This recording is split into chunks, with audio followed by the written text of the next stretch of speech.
Find me on Twitter as tehEx0dus. So let's get started.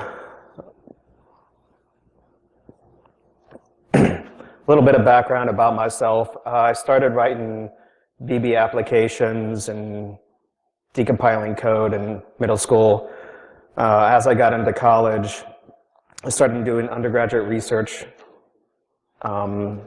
projects in security, in cryptography and risk assessment. So that's kind of when I started diving into security. So now I work as an application developer in a state government. I've been doing Scrum Agile for the past 2 years. It's kind of a brief overview of my talk, kind of give you the, I guess, breaking down security into kind of two major a handful of goals.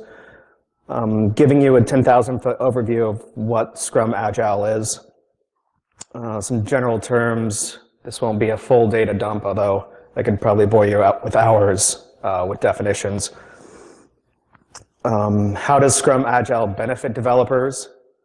What is the effect on business operations if security teams and development teams can't fully work together to kind of achieve their goals? So security, we need to protect the organization, and development teams need to improve, modify, and not break current functionality, and they're kind of developing new things. What are the security negatives in the Scrum Agile environment? So why some things in security or some concepts of security might not work in like the Scrum Agile environment. So with our security goals that I'll outline, how do we apply these to Scrum?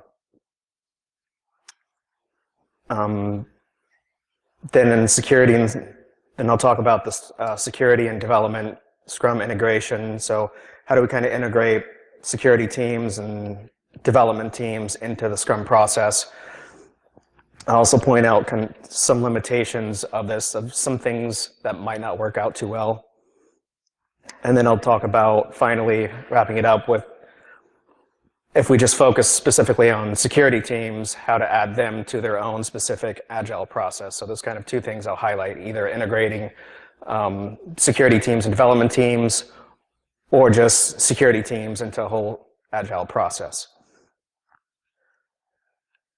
So highlighting two general goals of security, we have kind of prevention and training, response and investigation. So prevention and training, we have things like defining policies, procedures to help secure an organization, protecting day-to-day operations.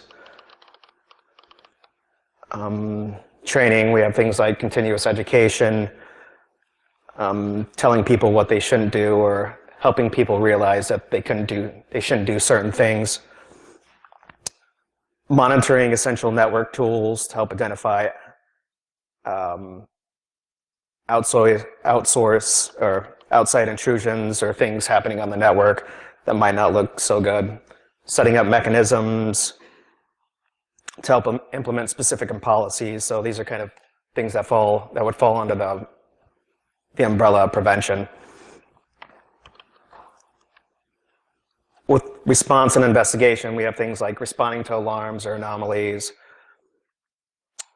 figuring out things if some things don't look right. So this will be part of the investigation process.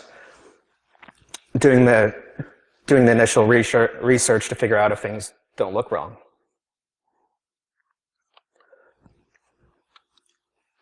So kind of an overview, 10,000-foot overview of what Scrum is. Scrum is basically using small teams to break a large project into small, manageable, short goals, or like tiny slivers of a project. Using 1 to 3 weeks of time, teams can see their progress on a large project as they complete tasks. Teams can identify areas of improvement, look at positive outcomes, see things that they've done well at the end of each sprint.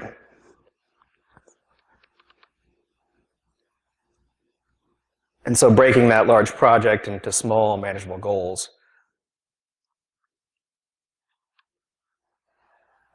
Some general terms that I'll kind of use.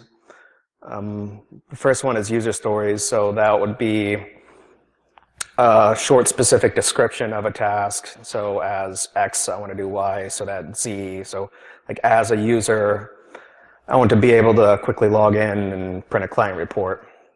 We have grooming, so that's defining the acceptance criteria, the scope of the project. Setting up the user stories. Sprint, I already briefly talked about that, but that is your 1 to 3 weeks of time for your specific tasks or projects. Scrum Master, that's the person that helps guide the project, handles any issues that a team might have with a specific task that might prevent them from completing it.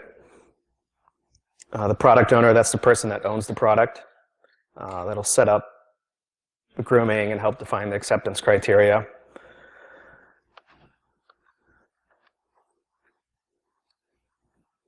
The product owner, he or she, helps organize the backlog of things that need to happen and a specific priority. I guess depending on what happened would be the order. Retrospective, that's a meeting at the end of each sprint, usually run by the Scrum Master for teams to identify things that went wrong. There's also a rolling log, so you kind of go back and see, is this particular issue continuing to be a problem, or how well are we doing? And a demo is at the end of each sprint, displaying to people what you've completed. This meeting is usually run by the product owner. So those are a handful of terms. So what are some of the benefits of developers, or some of the benefits with developers in the Scrum Agile process? Because a lot of people are using it, so why is it sort of so popular? It helps developers focus on completing one specific task at a time as they assign themselves that task during the sprint. So when a developer picks up creating a page or fixing something, so the developer ADD, you're set to one specific thing at a time. Short daily updates are given, well, daily, so every day, to help keep that individual's focus. So the developer ADD that sometimes occurs, you keep that person on track. Within this meeting, a recap is given of the previous day. So this is what I worked on yesterday. This is what I'll be doing today. If I complete that task, this is what I'll be working on. If there's any issues, they'll kind of handle any issues and bring those up. So measurable expectations are given with a predefined length of time. So a task is already laid out with, all right, this is going to take me 6 hours, or this is going to take me 3 hours. So you already have that time set, and that acceptance criteria is already written out, ideally, in a perfect world, but that doesn't happen all the time.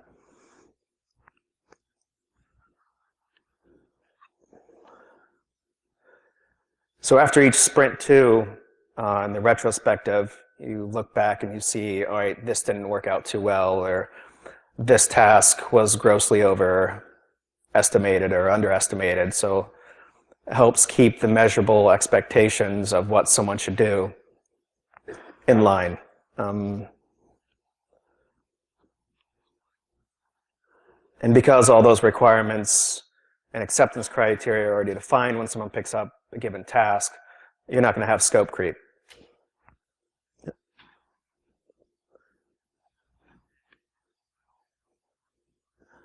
And so as tasks are completed, you're going to have these small slivers of the entire project start to layer on, and you sort of see the completion of a larger project.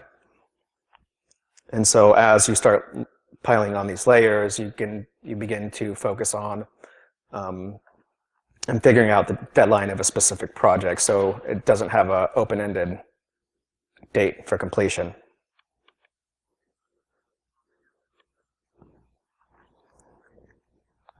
So what are the effects on business operations if development teams and security teams can't work together to achieve their goals? Because security needs to kind of protect the organization, and development teams need to improve and modify current functionality. And if they don't achieve this, this will affect business operations. I'll kind of pinpoint and focus on the pros for right now. Since security needs to protect the organization, it's going to protect the data, finances, daily operations. So, defining better policies, helping to educate people. All this affects business and how they perform their operations. Security is also going to help prevent data loss, so all your data is not going to be out there. So possibly setting up disaster recovery plans. I mean, these are all just, some of these are just examples. Building better policies, better mechanisms, so hardening the shell outside of your business.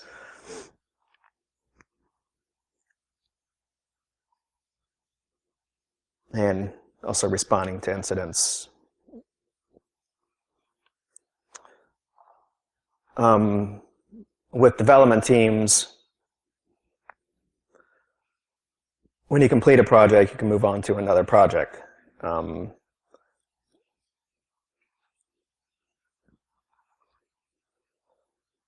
You're going to have measurable metrics. Development, you're going to have better development time, more efficient use of a resource, better documentation, and better, more feature-complete software. This is all going to help. These are kind of some of the goals of just development. And when you have more feature-complete software, that's going to help business operations. The better documentation is going to help business build training manuals on a specific product.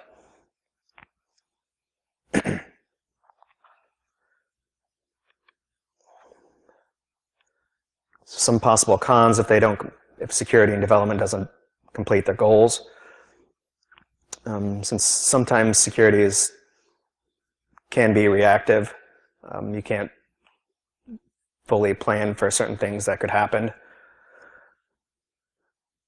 When new policies or mechanisms are created, if the educational goal isn't really there, then sometimes users won't understand why something is happening.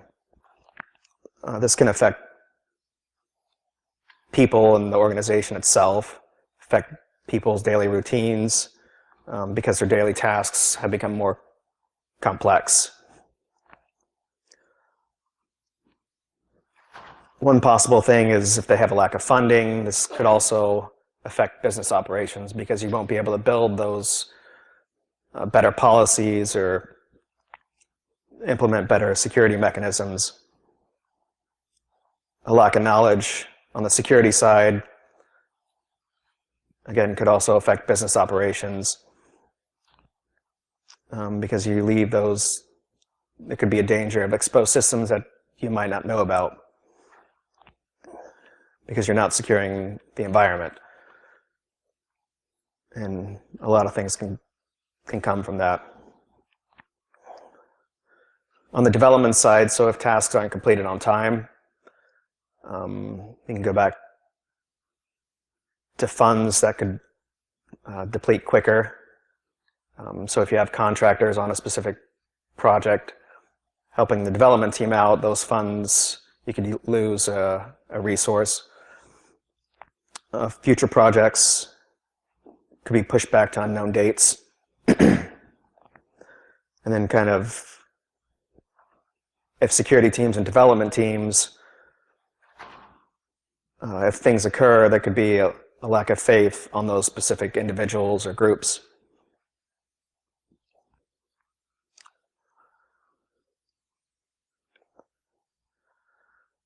So what are some security negatives of Scrum Agile? So what things could make it difficult to implement Scrum Agile in a given environment.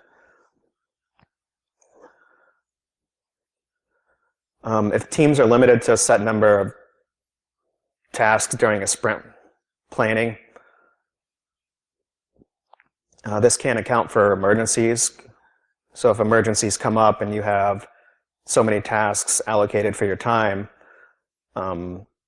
those emergencies don't have acceptance criteria, or you don't know how long it's going to take you to fix something or figure out if something is actually an emergency.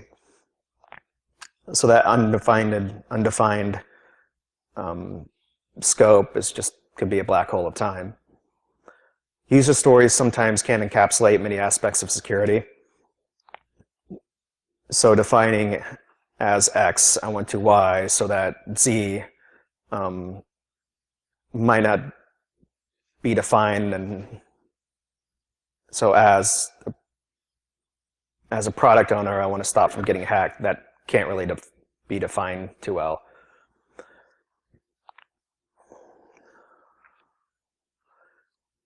So given our initial security goals of training, response, investigation, how do we apply these in a Scrum environment?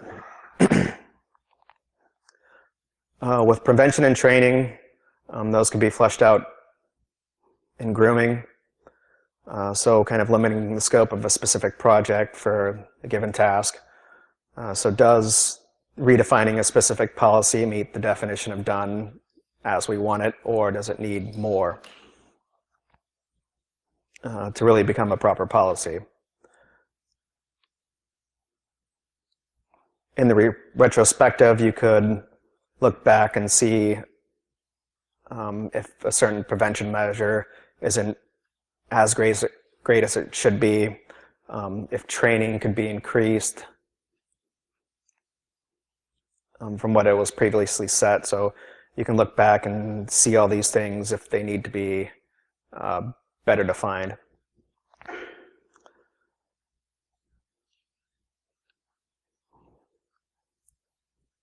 With response inside the retrospective, you can look back again and identify things that went wrong and figure out how to fix them. This could possibly lead into more tasks, which I'll talk about here shortly. And then the investigation portion of our goal, that could be set during the demo. So when you figure out something's wrong, you can demo it.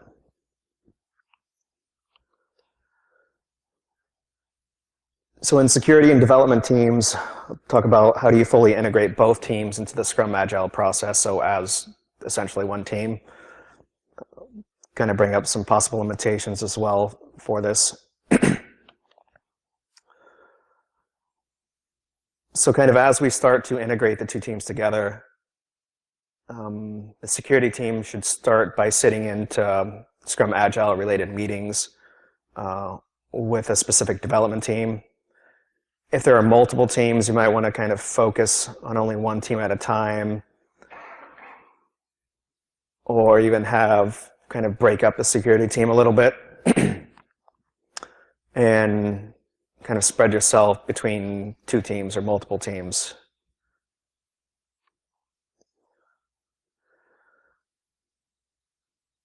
To help security teams continue to dive into the Scrum Agile process, maybe take a training, to help continuously to integrate themselves into this entire process, then actively participate.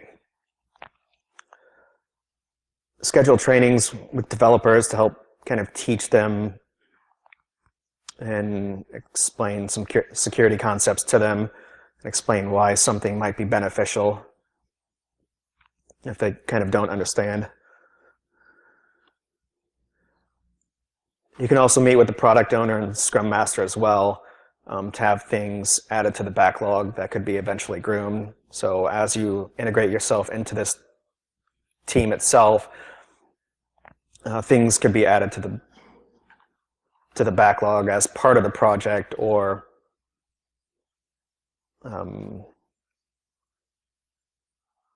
I guess, or not. Some security fixes might not be immediately within the scope of the current project, so that could be a possible limitation. One way to solve this would be to leave some idle capacity during a sprint to allow people to handle critical issues or issues that need to be fixed with a specific project, but have not yet been groomed. So it goes back to grooming out a specific task and building that acceptance criteria.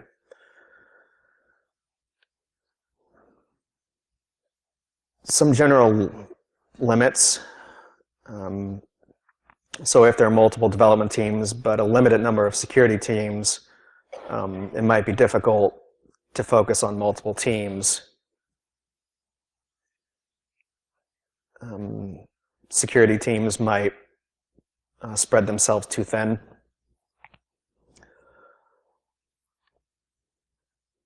At some point, a new developer might come on board, so that developer onboarding might become an issue if there isn't necessarily a security background, so you might have to start all over with kind of grooming that developer on how to write proper code and how to sanitize your inputs and just things along those lines.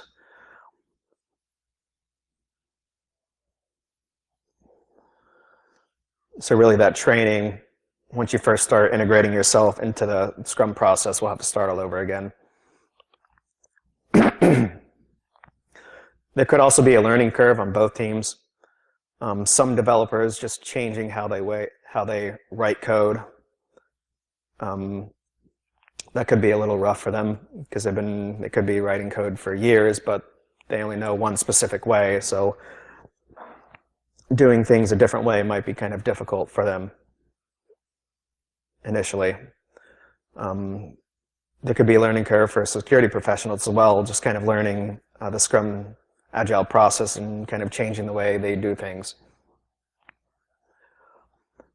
Another frustration, just adding out-of-scope project items to the backlog that are not within the current scope of the development teams might be an issue. So if something's not necessarily high priority, but you can figure out if things are broken, those things might not get fixed, and as things start to pile up in the backlog, those things that aren't higher critical could be pushed back even further. So that could be a possible frustration.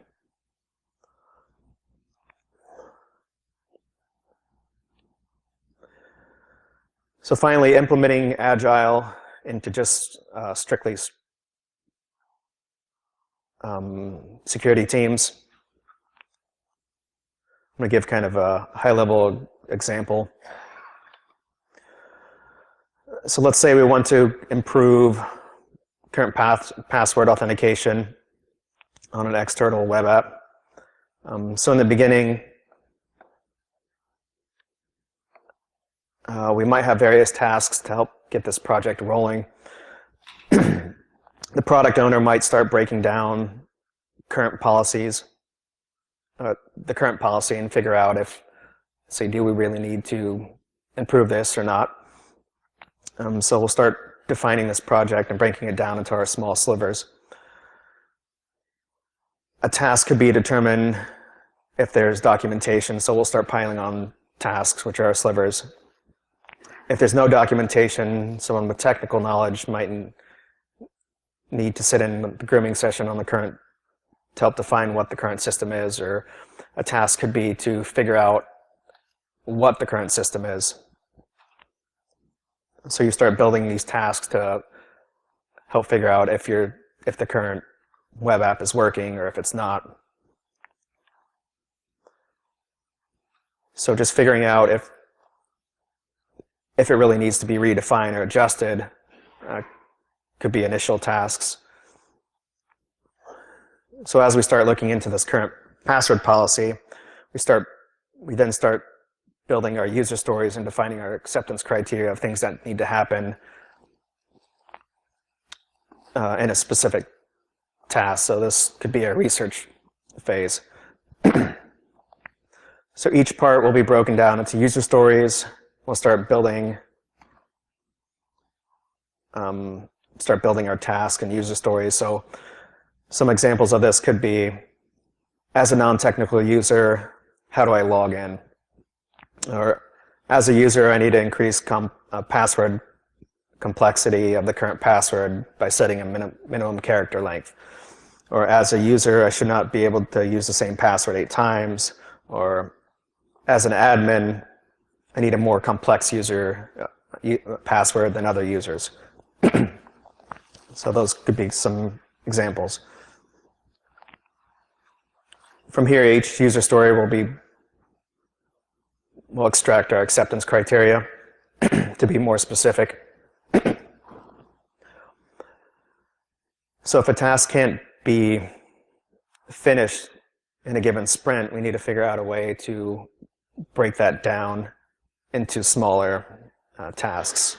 So we'll break it down even further because we want small slivers. And so as we start to do this, if there wasn't documentation before, we'll have correct documentation, which is a task in itself to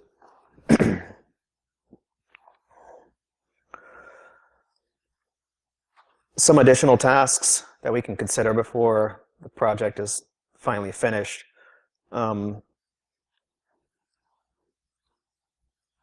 Testing out what the current password complexity really is. So if we don't know, then we need to kind of figure that out. And so as we start, so once we change the password complexity, just verifying that it's there could also be a task.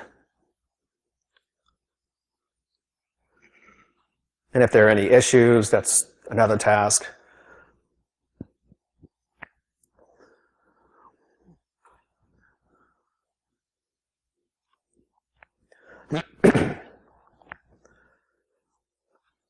So there are many tasks that you can continuously build onto the project itself, even after the password policy is changed.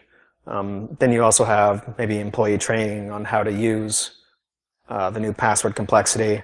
So that could be another specific task, and even just monitoring what's kind of happening with your project could be another task. So that's kind of how you, that would be an example of implementing Agile and security teams. And that's the end of my presentation. Thank you.